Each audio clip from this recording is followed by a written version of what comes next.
कोई भी काम आसान नहीं होता और लोन लेना भी नहीं। कौन कौन सी कॉमन मुश्किलें आ सकती हैं मशीन लोन के सफ़र में और हम जैसे जुगाड़ू लोग उनको कैसे हल कर सकते हैं? सही का दिक्कतें आ सकती हैं। डॉक्यूमेंट की कमी, बहुत बार स्मॉल एंटरप्राइजेज के पास पूरे फाइनेंशियल डॉक्यूमेंट नहीं होते या टाइम पर नहीं मिलते।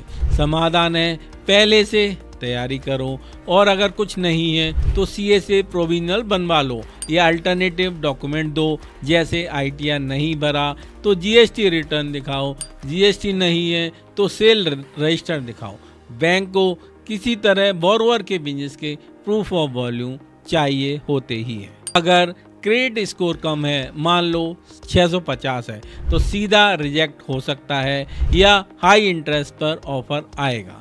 समाधान है, अप्लाई करने से 3 से 6 महीने पहले से अपने क्रेडिट प्रोफाइल सुधारो। जितना भी पुराने छोटे कर्ज या क्रेडिट कार्ड बकाया है निपटा दो। अगर कोई गलती से गलत एंट्री है रिपोर्ट में तो उसे सुधरवाओ। हाँ, सिविल में कभी कभी गलतियां हो सकती हैं। अगर स्कोर कम है, जेन्युइन रीजन से, तो बैंक को लिखित में एक्सप्लेन कर दो और को एप्लीकेंट जोड़ लो ताकि क्रेडिट हिस्ट्री अच्छी हो। यदि कोलेटरल की कमी है, प्रॉपर्टी या सिक्योरिटी नहीं है तो कुछ बैंक मना कर देंगे। समाधान वही, गवर्नमेंट स्कीम का इस्तेमाल करो जैसे CGTMSE स्कीम या फिर NBFC ट्राई करो जो कोलेटरल फ्री लोन देते हैं। दूसरा समाधान, कोई फैमिली मेंबर जिसके पास प्रॉपर्टी है उसे गारंटर बना लो या उनकी कोलेटरल ऑफर कर दो। बड़े केसेस में पेरेंट्स या सिबलिंग मदद करते हैं, लेकिन इसमें कॉशियस है, भरोसेमंद रिलेशन होना चाहिए और केयरफुली लीगलिटी करें। कभी कभी ब्याज दर बहुत हाई ऑफर हो सकती हैं, यह भी एक चैलेंज ही है। अगर बैंक ने बोला 20% पे देंगे लोन, समाधान है निगोशिएशन के अलावा बोरोवर कोशिश करे कोई दूसरा लेंडर ढूंढने की जो कम पर दे या थोड़ा इंतजार करके बिजनेस मैट्रिक्स सुधार कर दोबारा अप्लाई करें। Sometime no loan is better than a very expensive loan, वरना कमाई से ज़्यादा ब्याज खा जाएगा। बोरोवर EMI कैलकुलेट करके देखो कि मशीन की वजह से कितना प्रॉफिट बढ़ेगा और EMI ब्याज कितना है, और अगर उल्टा कर्ज लग रहा है तो डील मत लो अभी। मान लो अर्जेंटली मशीन चाहिए थी पर बैंक लटकाए जा रहा है, कभी कभी अप्रेजल में देर, कभी लोन कमेटी नहीं बैठी वगैरह। समाधान, एक तो पैरेलल दूसरी जगह अप्लाई करके रखो, प्लान बी। दूसरा, हाई ऑफिसर से संपर्क करो, बैंक के मैनेजर से ऊपर जोनल ऑफिसर को मेल रखो पोलाइटली कि हमारा केस अर्जेंट है, काइंडली इसको तेजी से चलाएं। सरप्राइजिंगली कभी कभी काम चल जाता है इससे। तीसरा, अगर बहुत ही ज़रूरत है तो इंटरिम में कोई NBFC से वर्किंग कैपिटल लोन लेके काम चला लो और बाद में मशीन लोन से उसे रिप्लेस कर दो। थोड़ी महंगी टेक्निक है but for saving order deadline is might help. हाँ, यदि लोन रिजेक्ट हुआ तो ये भी एक बड़ी मुश्किल है। अगर अप्लाई किया और रिजेक्ट हो गया, कारण पूछो तो कुछ नहीं बताया। बैंक अक्सर प्रिसाइज रीजन नहीं बताते। समाधान है, घबराओ मत, हार मत मानो, तुरंत दूसरे लेंडर को कोशिश करो, लेकिन उससे पहले अपने बैंकर से ईमानदारी से पूछो कहाँ कमी रह गई, क्या डॉक्यूमेंट कम थे, क्रेडिट हिस्ट्री गड़बड़ थी, बिजनेस नया था। जो भी कारण हो उसे एड्रेस करने की कोशिश करो। पॉसिबली 3 से 6 महीने मेहनत करके उस कमी को कम कर लो और फिर अप्लाई करो। छोटा लोन लेकर शुरू करो यदि बड़ा रिजेक्ट हुआ है। स्टेप बाय स्टेप ट्रस्ट बनाओ। फाइनेंस वर्ल्ड में जैसे पहले 5 लाख का लोन ले लिया, चुकाया, फिर 20 लाख का अप्लाई करो। ये तो बहुत काम की सलाह है। ना कहें तो सुनो ना, पर मानो ना। मतलब एक बार ना सुनकर हताश नहीं होना, आगे ट्राई करते रहना है स्ट्रेटेजी बदल कर। एंटरप्रेन्योर्स के लिए परसिस्टेंस सबसे ज़रूरी क्वालिटी है। बिल्कुल, और नेटवर्क की पावर यूज करो। अपने जान पहचान के बिजनेसमैन से पूछो कि किस बैंक ने अच्छा रिस्पॉन्स दिया, किसने टाल मटोल की। कभी कभी किसी ब्रांच मैनेजर से पर्सनल इंट्रोडक्शन हो तो काम जल्दी हो जाता है। अनऑफिशियली थॉट, हमारे देश में कनेक्शन काम आते हैं, इसका पॉजिटिव यूज कर सकते हो। हाँ भाई, जुगाड़ पावर है।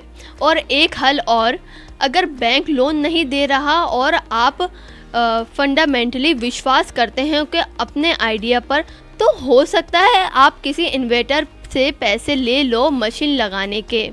ऑल तो वो महंगा सौदा होता है इक्विटी देना, पर आखिरी उपाय के तौर पर सोचा जा सकता है अगर लोन बिल्कुल ही नहीं मिल रहा। सही कहा, विकल्प हमेशा रहते हैं। बैंक ए नहीं तो बी, बैंक नहीं तो एनबीएफसी, वो नहीं तो सरकारी स्कीम, वो भी नहीं तो प्राइवेट इन्वेस्टर। बस बोरोवर को लगे रहना पड़ेगा। उम्मीद है अब अगर कोई दिक्कत आएगी तो आप घबराएंगे नहीं, हमारे बताए गए नुस्खों को अब आजमाएंगे। अब बात करते हैं थोड़े रिस्क की। लोन लेना यानी रिस्क उठाना, इसमें दो राय नहीं। तो मशीन लोन में बोरोवर्स के नजरिए से क्या खतरे हैं, हमें बुरा भी सोचना चाहिए कभी कभी, ताकि उसके लिए तैयार रहें।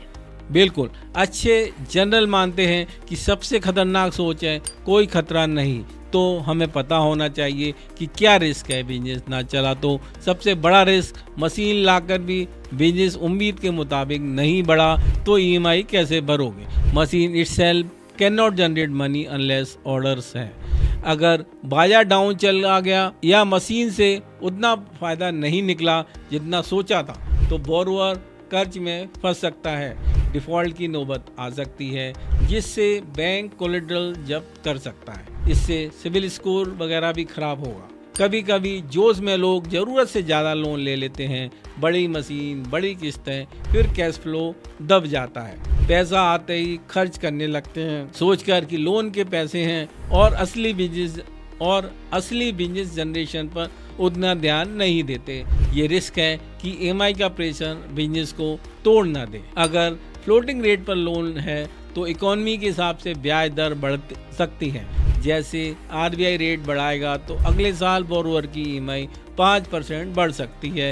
इस पर बोरोवर का कंट्रोल नहीं, बट रिस्क है। अभी भी इंटरेस्ट साइकिल ऊपर की तरफ था तो कई लोन महंगे हो गए पिछले 1-2 साल में। बोरोवर ने नई फैंसी मशीन तो ले ली, लेकिन चलाने के लिए स्किल ऑपरेटर नहीं मिला, या मशीन में भी कोई दिक्कत आ गई। ऐसी हालत में भी बिजनेस प्रोजेक्शन गड़बड़ा सकता है। मशीन आइडियल पड़ी तो ईएमआई देते रहोगे खाली। एक्सटर्नल रिस्क भी हो सकते हैं, जैसे कोविड जैसा कुछ आ गया, लॉकडाउन हो गया, मशीन से बना माल बिका ही नहीं, फैक्ट्री बंद, लेकिन ईएमआई तो माफ नहीं हुई ना। ऐसे एक्सटर्नल फैक्टर्स का जोखिम हमेशा रहता है। इससे हम कंट्रोल लेवल नहीं मानते, पर अवेयर रहना चाहिए। सुनकर थोड़ा डर लगा, लेकिन ये तैयारी के लिए जरूरी है। तो फिर रिस्क मिटिगेट कैसे करें, कुछ पॉइंटर्स हैं इसमें? प्रॉपर प्लानिंग जरूरी है। लोन लेने से पहले वर्स्ट केस सिनेरियो सोचो, क्या होगा अगर बिक्री 50% ही हुई उम्मीद से, तब भी ईएमआई भर पाएंगे।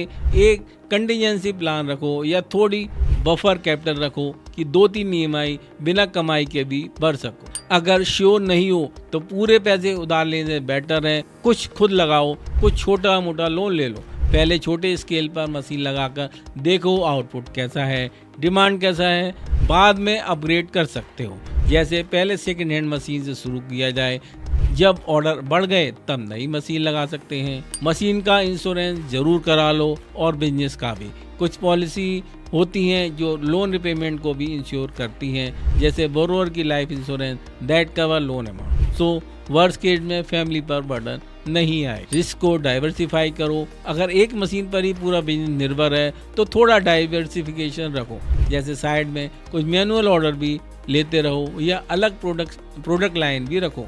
That's why if machine fail or market for that product dip, something else support cash flow। अपने लोन को मॉनिटर करो। लोन लिया है तो हर महीने अपने फाइनेंशियल ट्रैक करो, सिर्फ साल एंड पर मत जागना। अगर दिखे कि लगातार 2 से 3 महीने लॉस हो रहा है या ईएमआई मुश्किल हो रही है, तुरंत उपाय सोचो। Cost cutting, marketing push etcetera.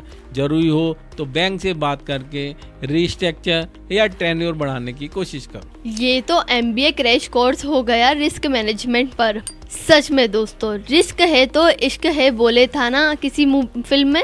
Business में भी रिस्क है तो ग्रोथ है, पर डिफरेंस ये है कि आंखें बंद करके नहीं, खुली आंखों से कैलकुलेट रिस्क लेना। सही का ब्लाइंड प्यार मत कर लेना कर से, वरना आफ्टर इफेक्ट इश्क वाला लव नहीं, इश्क वाला दुख हो। वाह, मतलब लाइन ही पकड़ ली है आपने। रिस्क है तो इश्क है के जमाने गए, अब नया जमाना है। रिस्क है तो फिक्र है, कैलकुलेट करो फिर इश्क है। एकदम on point. So bottom line, loan लो पर उससे जुड़े रिस्क समझ के और खुद को क्वेश्चन दो उन्हें हैंडल करने का, फिर नींद भी बढ़िया आएगी रात।